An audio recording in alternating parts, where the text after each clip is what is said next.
Assalamualaikum warahmatullahi wabarakatuh. Perkenalkan, saya Neza Uda Putri dari Prodi Sistem Informasi kelas 2B. Di sini saya akan mempresentasikan tentang sistem operasi dan juga jenis-jenis software berdasarkan bahasa pemrogramannya, serta mendownload Windows. Baiklah, yang pertama kita akan membahas pengertian dari sistem operasi. Sistem operasi atau OS adalah software yang berfungsi sebagai penghubung antara pengguna dengan perangkat keras komputer. Selain itu, sistem operasi juga mengatur semua sumber daya komputer agar bisa berjalan dengan baik. Contohnya yang sering kita gunakan antara lain Microsoft Windows, Linux, dan juga Android. Selanjutnya ada jenis OS berdasarkan cara kerja. Yang pertama ada Batch OS, yaitu menjalankan proses secara berurutan dan berinteraksi langsung. Kedua ada Time Sharing OS, yaitu memungkinkan banyak pengguna menggunakan sistem secara bergantian. Yang ketiga ada Distributed OS, yaitu digunakan pada banyak komputer yang saling terhubung. Yang keempat ada Network OS, yaitu digunakan untuk mengelola jaringan. Yang terakhir ada Real Time OS, yaitu memberikan respon yang sangat cepat, biasanya digunakan pada sistem penting seperti alat medis. Selanjutnya ada jenis OS berdasarkan pengguna. Nah, berdasarkan pengguna ini ada yang pertama ada single user, berarti itu hanya satu pengguna dalam satu waktu. Yang kedua ada multi user, ya, biasanya digunakan oleh banyak pengguna sekaligus. Contohnya MS atau MS-DOS dan juga Linux. Terus selanjutnya ada jenis OS berdasarkan perangkat, yaitu yang pertama ada desktop, itu untuk komputer atau laptop.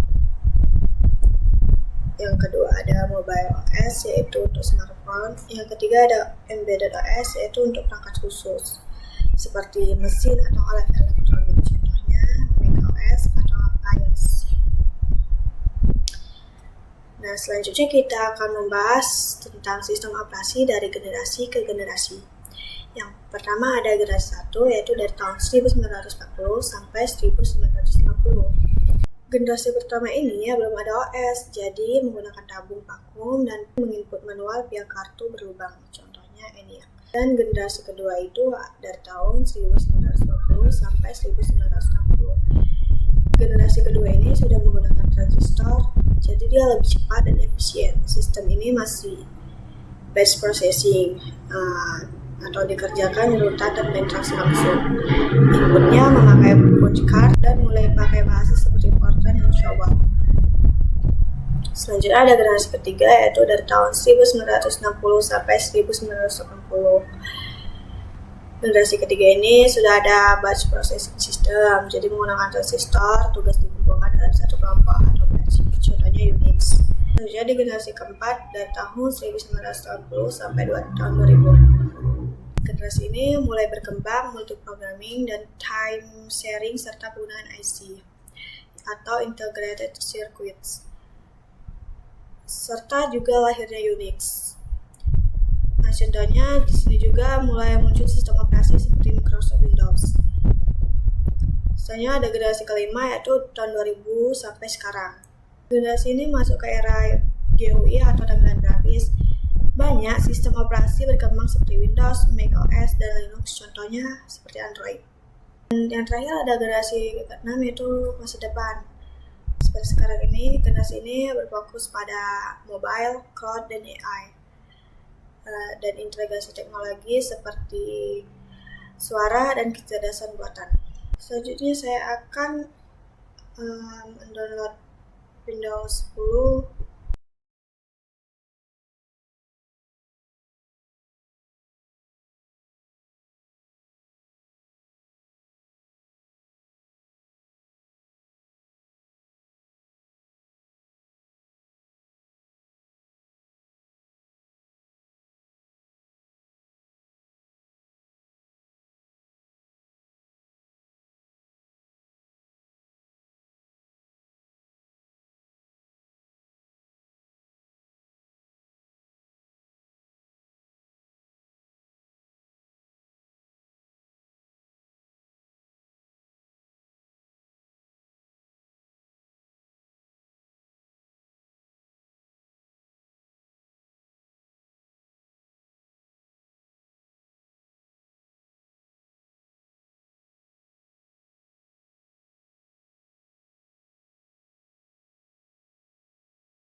Selanjutnya saya akan menjelaskan jenis-jenis software berbentuk bahasa pemrograman. Yang pertama ada bahasa tingkat rendah atau low level language. Nah, bahasa jenis ini sangat dekat dengan instruksi mesin atau hardware. Bahasa ini sulit dipahami manusia, tapi sangat cepat dieksekusi oleh komputer. Contohnya seperti bahasa mesin dan bahasa assembly. Nah, yang kedua ada bahasa tingkat menengah atau middle level language. Bahasa tingkat menengah ini berada di antara bahasa rendah dan tinggi. Bahasa tingkat ini memiliki fitur yang memungkinkan akses langsung ke memori dan manajemen hardware, namun tetap menggunakan sintaksis yang lebih manusiawi dibanding assembly. Contohnya seperti bahasa C dan C++. Dan yang terakhir ada bahasa tingkat tinggi atau high level language. Bahasa tingkat tinggi ini adalah bahasa yang mudah dipahami manusia karena menggunakan sintaks yang lebih mirip bahasa sehari-hari. Namun, sebelum dijalankan harus diterjemahkan dulu menggunakan compiler atau interpreter. Contohnya seperti bahasa Java, Python, JavaScript, dan PHP.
Terima kasih, itulah yang dapat saya sampaikan dalam presentasi ini.